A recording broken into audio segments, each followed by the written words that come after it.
Se você está incapacitado e vai requerer um benefício junto ao INSS, seja auxílio doença, que hoje é o benefício por incapacidade temporária, ou auxílio acidente, você vai precisar passar por uma perícia do INSS.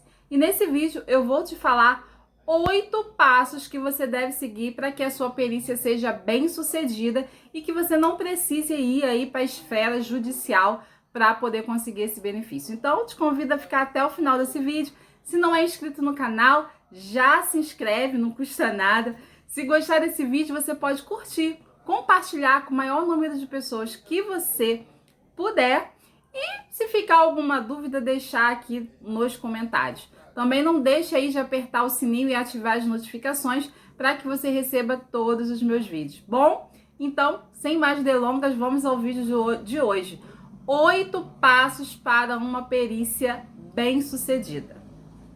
O primeiro passo é: vista-se de forma adequada. Bom, você está indo para uma perícia do INSS. Nós sabemos que a perícia do INSS é uma perícia, primeiro, muito rápida, né? Você não tem muito tempo lá de ficar falando com o perito, são muitas perícias no mesmo dia. Então, eu gosto sempre de usar aquela máxima, né?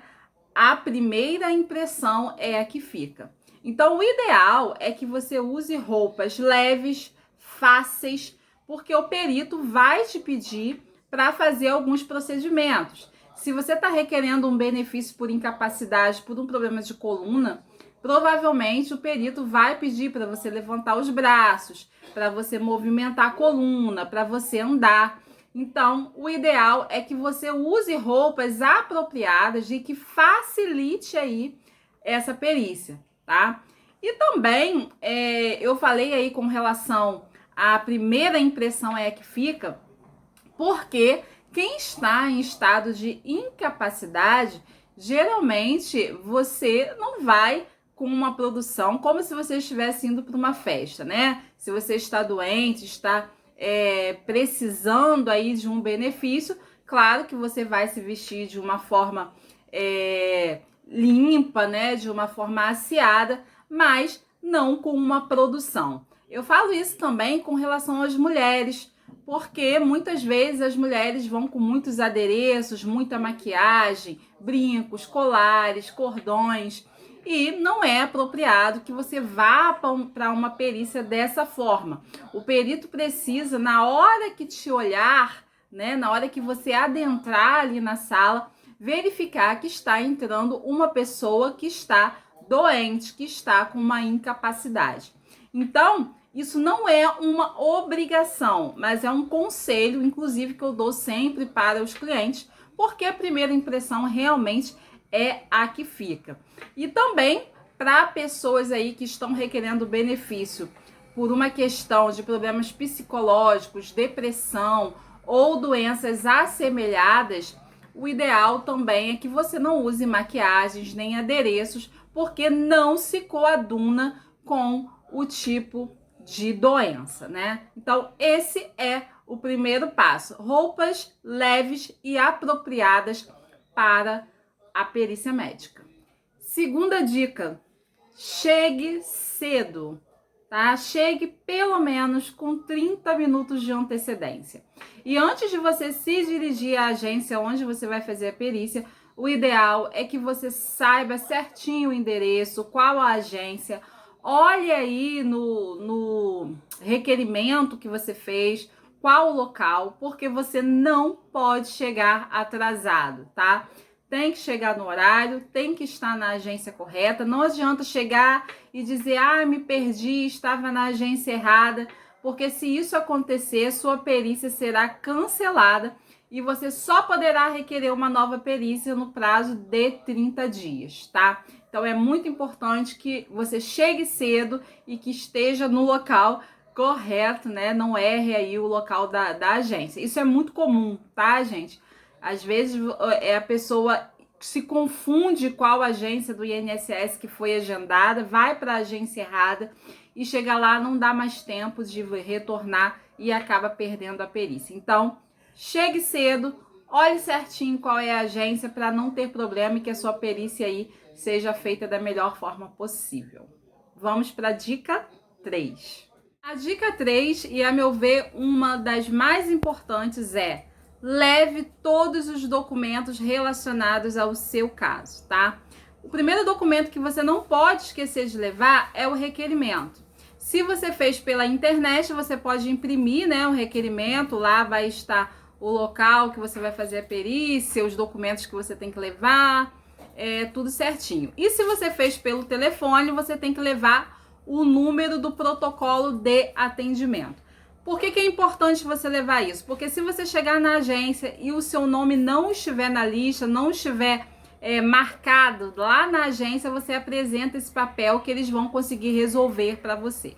Além do documento de requerimento, é muito importante que você leve todos os documentos médicos, tá?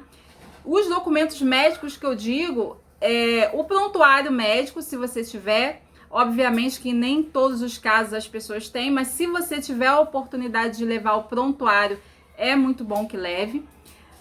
Os laudos, exames, receitas. Além de você levar, uma dica importante é: leve esses documentos separados por ordem cronológica.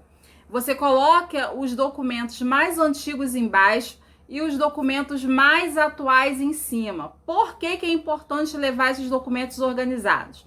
O perito, ele não tem muito tempo e muita paciência para poder ficar vendo ali os documentos que são atuais, os que são antigos. Então, para você facilitar a sua perícia médica, leve esses documentos organizados, tá? Parece uma dica não tão relevante, mas na hora da perícia, quando você for fazer o exame pericial, você vai ver que vai surtir um grande efeito se você levar os documentos organizados, porque o perito vai conseguir analisar com mais rapidez e não vai ficar também estressado procurando documentos na hora de fazer a sua perícia, tá? Então, documentos médicos, todos que você puder levar, separe em ordem cronológica, coloque os antigos embaixo, os mais atuais em cima, para poder facilitar a perícia. Quarta dica: pegue atestado novo. Você que tem aí uma perícia marcada para 4 meses à frente, 3 meses, o ideal é que você compareça no seu médico antes de ir para a perícia e pegue um atestado novo, tá? E esse atestado tem que ser um atestado em conformidade com o que o INSS pede. Eu tenho um vídeo aqui no canal que eu falo sobre atestados. Mas o importante que vocês saibam é que esse atestado deve ter a sua doença, o número de CID, o nome do médico e o número do CRM desse médico, e deve constar também o período de afastamento. Um dos maiores erros de atestado é não constar o período de afastamento no laudo, tá? É preciso que o médico coloque lá que você deve ficar afastado das suas atividades laborativas por X período, seja 3 meses, 4 meses, 5 meses, enfim. Você não pode deixar a cargo do perito do INSS colocar o período de afastamento, tá? O ideal é que esse período seja colocado pelo seu médico, porque é ele que te trata, né? É ele que vê aí a sua evolução, como que está o seu tratamento. Então, você precisa que ele coloque no laudo esse período de afastamento, porque provavelmente o perito do INSS, se lhe conceder o benefício, vai se guiar por esse período que o seu médico colocou no atestado, tá? Então essa é a quarta dica. Vamos para a quinta dica. Responda somente o que o perito lhe perguntar.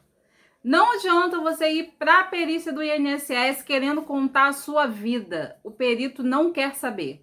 Ele quer saber da sua doença, o que essa doença lhe causa e por que você não pode trabalhar em decorrência dessa doença. Então, seja objetivo, tá? O perito lhe perguntou, você responde. Não lhe perguntou, você não responde, tá? Porque, como eu falei no início desse vídeo, Os peritos do INSS, eles fazem a perícia muito rápida e não são pacientes. Então, você tem que colaborar o máximo possível, porque quem está precisando do benefício é você. Então, você precisa seguir o que a perícia pede, tá? E não ir para a perícia querendo falar à vontade, contar histórias, porque esse não é o objetivo da perícia. A sexta dica, que está muito relacionada com a quinta, é: comece pelo pior. Isso serve para quem tem vários problemas de saúde, tá? Mas o problema que te levou a requerer o benefício é um problema só, certo? É aquilo que está descrito no laudo. Mas se no laudo tiver vários problemas de saúde, um relacionado com o outro, o que você deve fazer? Você deve começar pelo pior problema, aquele que te impossibilita mais de exercer a sua atividade laborativa. Por quê?